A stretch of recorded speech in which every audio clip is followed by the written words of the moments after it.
Welcome to एडुजोस में आप सभी लोगों का स्वागत है। सबसे पहले आप सभी को गुड मॉर्निंग। तो आज 14 जनवरी है और 14 जनवरी के करंट अफेयर्स इस वीडियो में हम लोग देखेंगे और इस वीडियो में आपको करंट अफेयर्स के रिवीजन भी करवाऊंगा, इंपॉर्टेंट फैक्ट्स भी बताऊंगा और स्टैटिक जीके के क्वेश्चंस भी बताऊंगा। तो वीडियो में लास्ट तक बने रहिएगा। आपको डेली ये वीडियो 5:15 पर सुबह में मिलेगी और इस वीडियो का पीडीएफ फाइल जो है आपको डिस्क्रिप्शन में लिंक दे दिया जाता है, वहाँ से आप इसे डाउनलोड कर सकते हैं। वीडियो के लास्ट में आपसे एक क्वेश्चन भी पूछा जाता है जिसको आपको कमेंट में आंसर करना होता है और अगले दिन उस क्वेश्चन का आंसर जो है हम लोग वीडियो में बताते हैं। तो अगर जो लोग चैनल से पहली बार जुड़ रहे हैं, चैनल को सब्सक्राइब जरूर करें, साथ में बेल आइकन को प्रेस करके इसे एक्टिवेट कर लें ताकि हर एक वीडियो का नोटिफिकेशन आपको सबसे पहले मिल सके। वीडियो का टारगेट जो है वो 5000 लाइक्स का है, तो उम्मीद करते हैं आप सभी इसको लाइक ज़रूर करेंगे एंड शेयर भी करेंगे। तो चलिए, कल जो हमने प्रश्न पूछा था उस अभ्यास प्रश्न का उत्तर यहाँ पर देख लेते हैं। निम्न में से कौन सी नदी पश्चिम की ओर नहीं बहती है? इस क्वेश्चन का राइट आंसर हो जाएगा ऑप्शन डी, वैगई नदी। देखिए, ऊपर जो तीन नदियां हैं, ताप्ती, नर्मदा और नेत्रावती, ये सभी पश्चिम की ओर बहती है, यानी वेस्ट की तरफ जो है ये सभी बहती हैं। इसलिए राइट आंसर हो जाएगा ऑप्शन डी, वैगई। अब आज के करंट अफेयर्स के क्वेश्चंस हम लोग देख लेते हैं। किस देश की नौसेना ने दूसरा 2 दिवसीय रक्षा अभ्यास सी विजिल 21 शुरू किया है? तो इस क्वेश्चन का राइट आंसर होगा ऑप्शन नंबर ए, भारत ने शुरू किया है। भारतीय नौसेना ने दूसरा 2 दिवसीय रक्षा अभ्यास सी विजिल 21 शुरू किया है। सी विजिल अभ्यास के बारे में हम लोग जान लेते हैं। यह अभ्यास भारत के 7516 किलोमीटर के समुद्र तट के साथ किया जाएगा। इसमें सभी 13 तटीय राज्य, केंद्र शासित प्रदेश और आर्थिक विशेष विशेष आर्थिक क्षेत्र जो है वो शामिल हैं। इसके अलावा आपको याद रखना है कि इस अभ्यास का संचालन भारतीय नौसेना के द्वारा किया जा रहा है। प्रथम सी विजिल अभ्यास का आयोजन 2019 में किया गया था। ये दूसरा संस्करण है, जिसमें पहला संस्करण आपसे पूछा जा सकता है तो ये किया गया था 2019 में। सी विजिल जो है वो एक द्विवार्षिक अभ्यास है जो हर 2 वर्षों पर होता है। ठीक है, तो पहला 2019 में हुआ, तो अब दूसरा 2021 में हो रहा है। नेक्स्ट क्वेश्चन यहाँ पर है, फुटबॉल के इतिहास में सबसे ज़्यादा गोल करने वाले खिलाड़ी कौन बने हैं? तो आंसर हो जाएगा इस क्वेश्चन का क्रिस्टियानो रोनाल्डो। यहाँ पर इस क्वेश्चन में आपको ये जानना है कि अभी इन्होंने बराबरी की है। पुर्तगाल के फुटबॉलर क्रिस्टियानो रोनाल्डो ने फुटबॉल के इतिहास में सबसे ज़्यादा गोल करने के मामले में जोसफ बिकान के रिकॉर्ड की बराबरी की है। यह फुटबॉल के इतिहास में सर्वाधिक गोल करने से सिर्फ एक गोल दूर है। हाल ही में रोनाल्डो ब्राज़ील के महान फुटबॉलर पेले को पीछे करते हुए नंबर 2 पायदान पर पहुंचे थे। फुटबॉल के इतिहास में जो सबसे ज़्यादा गोल करने वाले खिलाड़ी हैं उनके नाम इस तरह से हैं। नंबर 1 पर पुर्तगाल के क्रिस्टियानो रोनाल्डो 759 गोल, हालांकि ये 1 और 2 दोनों आप कहेंगे तो एक ही है। 759 गोल दोनों के नाम हैं जोसफ बिकान। एक गोल जैसे ही क्रिस्टियानो रोनाल्डो जो कर देते हैं तो वो फिर वो नंबर 1 पर माने जाएंगे। हालांकि अभी भी इनको नंबर 1 पे माना जा रहा है क्योंकि इन्होंने हाल ही में किया है। और इसके अलावा आपको याद रखना कि ब्राज़ील के पेले जो है वो 757 गोल कर चुके थे। यहाँ पर क्वेश्चन है, हाल ही में making of general a Himalayan echo नामक पुस्तक का विमोचन किया गया। इसके लेखक कौन है? Making of a general a Himalayan echo, इसके जो लेखक हैं इनका नाम है हिमालय सिंह। तो ऑप्शन नंबर बी इस क्वेश्चन का राइट आंसर होगा। नेक्स्ट यहाँ पर इसमें आप जानिए कि मणिपुर के जो राज्यपाल हैं डॉक्टर नजमा हेपतुल्ला ने इसको virtually making of general Himalayan echo को नामक पुस्तक का जो है विमोचन किया है, यानी इस पुस्तक को लॉन्च किया। यह पुस्तक लेफ्टिनेंट जनरल कौनसम हिमालय सिंह के द्वारा लिखा गया है। पुस्तक में दुनिया के सबसे साहसी बलों में से एक श्रेष्ठ कमान का सार और अनिवार्यता के बारे में बताया गया है। इंपॉर्टेंट फैक्ट यह है इस क्वेश्चन के लिए कि हिमालय और विश्व की सबसे ऊंची चोटी माउंट एवरेस्ट है, नेपाल में है। नेपाल में इसे स्थानीय लोग सागर माथा कहते हैं। हिमालय और विश्व की सबसे ऊंची चोटी जो माउंट एवरेस्ट है, इसको नेपाल में हम लोग किस नाम से जानते हैं? सागर माथा के नाम से। इसका अर्थ होता है स्वर्ग का शीर्ष। ठीक है, तो वहीं तिब्बत में इसको चोमोलंगमा के नाम से जानते हैं, जिसका मतलब होता है पर्वतों की रानी। करंट अफेयर्स रिवीजन यहाँ पर आप देखिए, आर गिरिधरन की पुस्तक, क्योंकि हमने पुस्तक के बारे में जाना तो पीछे हमने जितने दिनों में एक से लेकर अब तक जनवरी में जितने भी हमने करंट अफेयर्स देखे, उसमें जो भी इम्पोर्टेंट क्वेश्चन हमने आपको कराए हैं बुक से रिलेटेड, वो यहाँ पर आपको रिवीजन कराया जा रहा है। आर गिरिधरन की पुस्तक है right under your nose. R Kaushik की पुस्तक है India 71 year test the journey to triumph in Australia. Alfredo Covelli की पुस्तक है वाहना मास्टर क्लास। और वजाहत हबीबुल्लाह की पुस्तक है my years with Rajiv, triumph and tragedy. Shruti Kaushik की पुस्तक है लिंक्डइन ब्लैक बुक। और राजेंद्र सच्चर की आत्मकथा है in pursuit of justice. Next question देखिए, अगला यहाँ पर प्रश्न जो है उससे पहले हम लोग यहाँ पर मणिपुर के बारे में स्टैटिक जीके कवर कर लेते हैं। मणिपुर का गठन जो है वो 21 जनवरी 1972 को हुआ था। राजधानी इसकी इम्फाल है। मुख्यमंत्री एन बीरेन सिंह है। राज्यपाल नजमा हेपतुल्ला है। राष्ट्रीय सीमा असम, मिजोरम और नागालैंड को कनेक्ट करती है। इसके अलावा अंतर्राष्ट्रीय सीमा जो है वो म्यांमार से जुड़ी हुई है। लोकटक झील यहीं पर है। उत्तरी पूर्वी राज्य में सबसे मीठे पानी की झील इसको कहा जाता है। और राष्ट्रीय उद्यान यहाँ पर कीबुल लमजाओ पार्क है, विश्व का एकमात्र तैरता हुआ राष्ट्रीय उद्यान। ठीक है, तैरता हुआ पार्क के नाम से भी कई बार सवाल पूछा जा चुका है। यहाँ पर अगला प्रश्न है, हाल ही में सिरुवानी पहाड़ियों को तितली सुपर हॉटस्पॉट के रूप में घोषित किया गया है।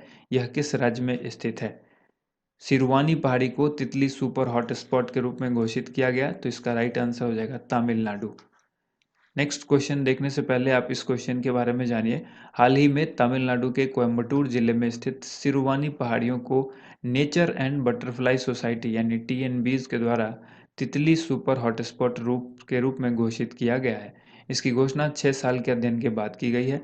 टीएनबीज ने इस क्षेत्र में बड़ी संख्या में पाई जाने वाली तितली प्रजातियों के कारण इस क्षेत्र के को तितलियों के सुपर हॉटस्पॉट के रूप में नामित किया है। टीएनबीएस के सदस्यों ने मार्च 2015 से दिसंबर 2020 के बीच तमिलनाडु में 325 तितली की प्रजातियां दर्ज की हैं। नेक्स्ट क्वेश्चन है, नुब्रा घाटी में पहली बार बर्फ पर चढ़ने का उत्सव मनाया गया। यह घाटी कहाँ पर स्थित है? नुब्रा घाटी जो है वो कहाँ पर स्थित है, ये आपसे पूछा गया है। इस क्वेश्चन का राइट आंसर हो जाएगा option number A, Ladakh. Ladakh के लेह की नुब्रा घाटी में पहली बार बर्फ पर चढ़ने यानी आइस क्लाइंबिंग फेस्टिवल का उद्घाटन जो है वो उत्सव मनाया गया है। इस कार्यक्रम को नुब्रा एडवेंचर क्लब के द्वारा आयोजित किया गया है। इम्पोर्टेंट फैक्ट ये है इसमें कि नुब्रा घाटी एक 3 भुजाओं वाली घाटी है जो लद्दाख घाटी के उत्तर पूर्व में स्थित है। यह श्योक और नुब्रा नदियों के संगम से बनी हुई है। श्योक नदी आगे जाकर सिंधु नदी में मिल जाती है। और करंट अफेयर्स रिवीजन में आपको ये याद रखना है कि हाल ही में भारत का सबसे ऊंचा मौसम निगरानी केंद्र लेह में बना है और यह 3500 मीटर की ऊंचाई पर बना है। नेक्स्ट क्वेश्चन देख लेते हैं हम लोग। महिला उद्यमिता प्लेटफॉर्म का नया संस्करण लॉन्च करने के लिए नीति आयोग ने किस ई कॉमर्स प्लेटफॉर्म से हाथ मिलाया है? महिला उद्यमिता प्लेटफॉर्म का नया संस्करण लॉन्च करने के लिए नीति आयोग ने फ्लिपकार्ट से हाथ मिलाया है। ठीक है, तो ऑप्शन डी जो है राइट आंसर हो जाएगा।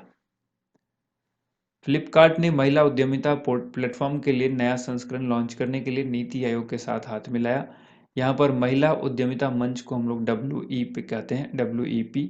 और अपनी तरह का यह ऐसा पहला एकीकृत पोर्टल है जो देश में विभिन्न भागों से महिलाओं को उद्यमिता आकांक्षाओं को साकार करने के लिए जोड़ता है। इम्पोर्टेंट फैक्ट ये है कि प्रतिवर्ष 8 मार्च को अंतर्राष्ट्रीय महिला दिवस मनाया जाता है और प्रतिवर्ष 13 फरवरी को राष्ट्रीय महिला दिवस मनाया जाता है। भारत की पहली महिला राज्यपाल कौन थी? सरोजनी नायडू के जन्म तिथि के रूप में जो है ये राष्ट्रीय महिला दिवस मनाया जाता है हर वर्ष 13 फरवरी को। नीति आयोग यहाँ पर आपको जानना है कि NITI, जिसमें आपको कहेंगे national institute for transforming India, ये नीति का फुल फॉर्म है। इसकी स्थापना 1 जनवरी 2015 को की गई थी। मुख्यालय इसका नई दिल्ली में है। अध्यक्ष जो है वो प्रधानमंत्री नरेंद्र मोदी हैं और उपाध्यक्ष राजीव कुमार हैं। CEO जो है वो अमिताभ कांत है। नीति आयोग से अक्सर सवाल पूछा जाता है, तो ये चीज़ आपको ध्यान रखनी है नीति आयोग के बारे में। ठीक है, तो क्योंकि ये नीति आयोग ने इस ई कॉमर्स प्लेटफॉर्म के साथ हाथ मिलाया है, तो इसलिए हमने यहाँ पर नीति आयोग के बारे में जाना। अगला प्रश्न यहाँ पर वॉलमार्ट से रिलेटेड भी हो सकता है क्योंकि फ्लिपकार्ट की चर्चा यहाँ पर हुई है, तो आपको इसके लिए भी स्टैटिक पार्ट जानना होगा। भारत की ये ई कॉमर्स कंपनी है फ्लिपकार्ट। इसकी स्थापना 2007 में हुई थी। संस्थापक जो है वो सचिन बंसल और बिन्नी बंसल। मुख्यालय इसका बेंगलुरु कर्नाटक में है और वर्तमान में इसके CEO कल्याण कृष्ण मूर्ति हैं। इसकी जो पेरेंट कंपनी है वो वॉलमार्ट है जो कि अमेरिका की है। नेक्स्ट क्वेश्चन है, हाल ही में किस राज्य सरकार ने करुणा अभियान 2021 को शुरू किया है? करुणा अभियान 2021 गुजरात ने शुरू किया है। गुजरात राज्य सरकार की तरफ से हर साल 10 से 20 जनवरी के बीच करुणा अभियान चलाया जाता है। करुणा अभियान के बारे में जानना है। यह अभियान हर साल पतंगबाजी में घायल होने वाले पक्षियों को बचाने और उनका इलाज कराने के लिए चलाया जाता है। अब तक करुणा अभियान के तहत 50,000 से अधिक पक्षियों और जानवरों को बचाया जा चुका है। कहाँ? गुजरात के अंदर। इसके अलावा आपको यहाँ पर करंट अफेयर्स रिवीजन में जानना है कि गुजरात में भारत का पहला डायनासोर म्यूजियम खुला है। भारत की पहली लिथियम रिफाइनरी बनेगी गुजरात में। और गुजरात के जामनगर में दुनिया का सबसे बड़ा चिड़ियाघर भी बनने जा रहा है। गुजरात के स्टैटिक जीके को कवर कीजिए। स्थापना 1 मई 1960 को हुई थी। राजधानी गांधीनगर है। मुख्यमंत्री विजय रूपानी है, यानी विजय भाई रूपानी। राज्यपाल आचार्य देवव्रत हैं। यहाँ का नृत्य जो है वो गरबा है। मंदिर जो है वो सोमनाथ मंदिर यहाँ पर। उच्च न्यायालय यहाँ का अहमदाबाद है, जो साबरमती नदी के किनारे है। राजकीय पशु एशियाई शेर है, जो कि गिर राष्ट्रीय उद्यान में है। और राष्ट्रीय सीमा यहाँ पर कितने राज्यों से लगती है वो देखिए। राजस्थान, मध्य प्रदेश, महाराष्ट्र।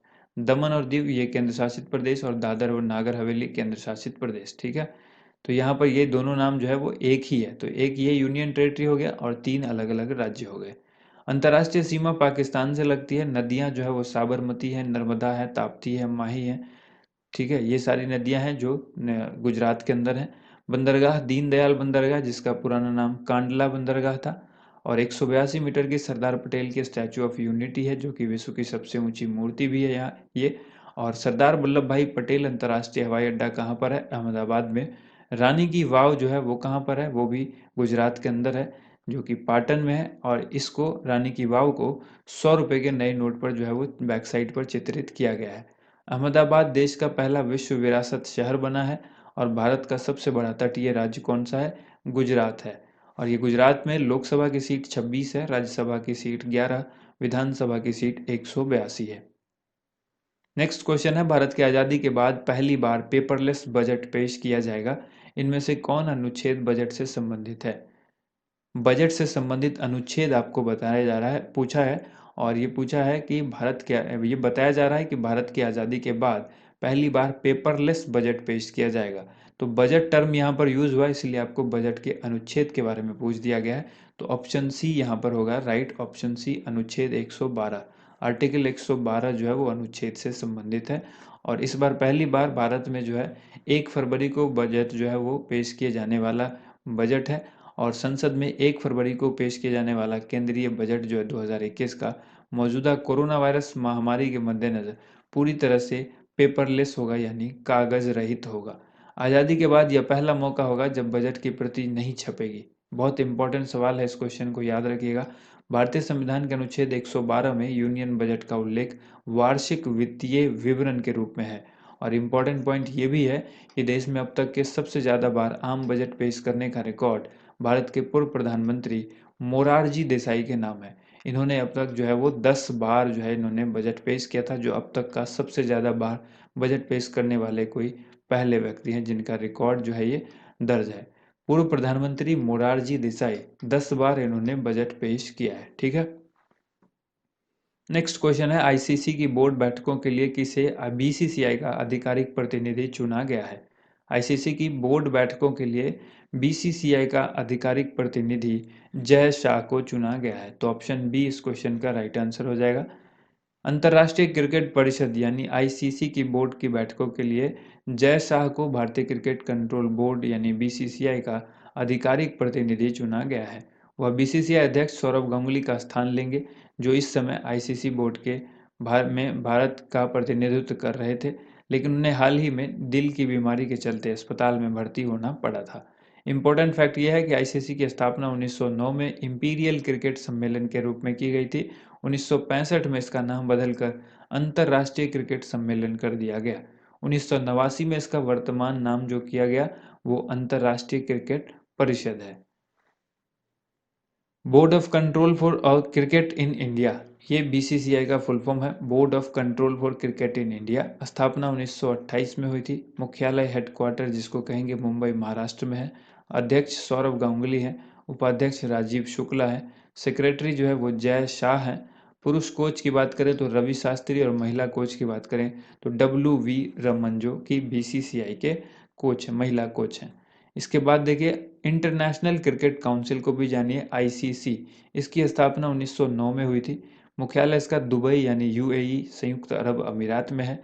अध्यक्ष जो है इसके ग्रेग बार्कले हैं, जो कि कहाँ के हैं, न्यूजीलैंड के हैं, हाल ही में बने हैं। सीईओ मनु साहनी है, जो कि भारत के हैं। यहाँ मेंबर की संख्या जो है वो 104 है। मोटो इसका है क्रिकेट फॉर गुड। अगला प्रश्न यहाँ पर है, हाल ही में वेद मेहता का निधन हो गया, वह पेशे से क्या थे? वेद मेहता जिनका निधन हो गया वह एक लेखक थे, तो ऑप्शन ए यहाँ पर राइट आंसर होगा। भारतीय मूल के अमेरिकी लेखक वेद मेहता का हाल ही में निधन हुआ। बचपन में ही आंखों की रोशनी चली जाने की वजह से भारतीय अमेरिकी उपन्यासकार जो कि को 20वीं सदी के दिग्गज लेखक के रूप में व्यापक रूप से जाना जाता है, और इन्होंने अमेरिकी पाठकों की भारत से पहचान कराई थी। क्या कराई थी? अमेरिकी पाठकों की भारत से पहचान कराई थी। और दिग्गज लेखक के रूप में इनको जाना जाता है। इनकी आंखों की रोशनी बचपन में चली गई थी। भारतीय मूल के अमेरिकी लेखक हैं वेद मेहता। ठीक है।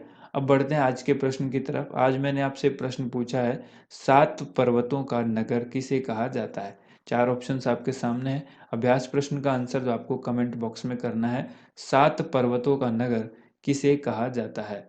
तो राइट आंसर कमेंट बॉक्स में लिखिए। और वीडियो पसंद आई तो इसे लाइक एंड शेयर जरूर कीजिएगा। चैनल को सब्सक्राइब जरूर करें।